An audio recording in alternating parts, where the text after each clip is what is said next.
Please be seated.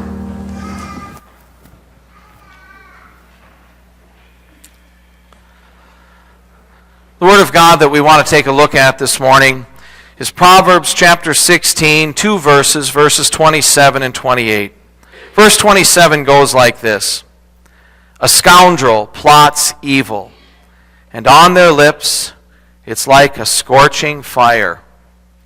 Verse 28 continues, "A perverse person stirs up conflict, and a gossip separates close friends." This is the Word of God. As I was pondering these verses, trying to figure out how to present and help us remember these verses and the truths that are brought out, and talking about gossip and small little words and phrases that hurt, I couldn't help but think about Smokey the Bear. Again, some of you are going, "So, Pastor, how does your mind work after all?" Well, here's how it works.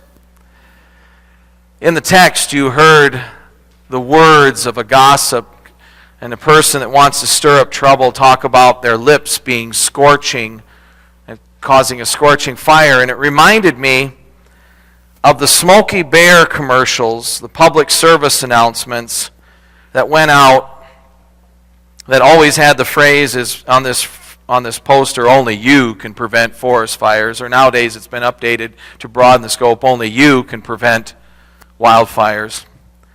And I was thinking of those public service announcements, and I couldn't find it on YouTube, but to me, in my mind, there's this commercial that talks about this, and it's probably from the 1960s when I was just real small and watching TV as a kid, and I have this vision of a public service announcement about preventing forest fires of some guy cruising down the road, probably in a two-door Chevy Bel Air or Ford Galaxy, or I can't think of what the Dodge equivalent was. Somebody can help me. Cruising down the road, and as was the standard case back then, puffing away on his cigarette, cruising down the road, listening to the radio and so on. And then, of course, the message was, or the scene was, is that when he was done smoking, he would just take the cigarette butt and toss it out the window. And of course, the public service announcement was, the next picture you saw was that small little cigarette butt that was all but extinguished, had enough of a spark, had enough of a burn in it that it landed in the dry grass or in the dry leaves or amongst some other type of kindling. And the next scene was the whole forest is ablaze. And then, of course, it would end with the famous phrase, let's all say it together. We'll use the old-fashioned version.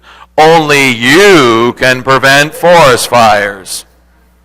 And Smokey the Bear would be there reminding us of that. Well, if you think about it,